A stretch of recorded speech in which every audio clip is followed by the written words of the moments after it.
Hello guys, welcome back. இன்னைக்கு நம்ம ஒரு குயிக்கான சட்னி ரெசிபி பார்க்க போகிறோம். தேவையான பொருட்கள்: தக்காளி, வரமிளகாய், பூண்டு, வெங்காயம் அண்ட் கொஞ்சமாக கொத்தமல்லி. மிக்ஸி ஜாரில் 6 வரமிளகாய், 5 பல்லு பூண்டு,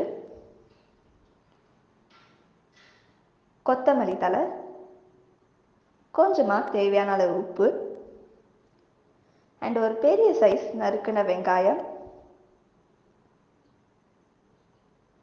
4 நறுக்கின தக்காளி,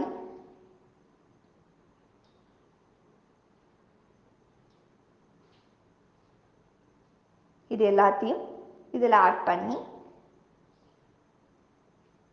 2 கரண்டி எண்ணெய் ஆட் பண்ணிக்கோங்க. இப்போ இதை ஃபைனாக அரைச்சிக்கோங்க. ஸோ நம்ம டேஸ்டியான சட்னி இஸ் ரெடி. சுட சுட இட்லியோட இந்த சட்னி வச்சு சாப்பிட்டா செம்மையாக இருக்கும். Bye guys, see you in the next video.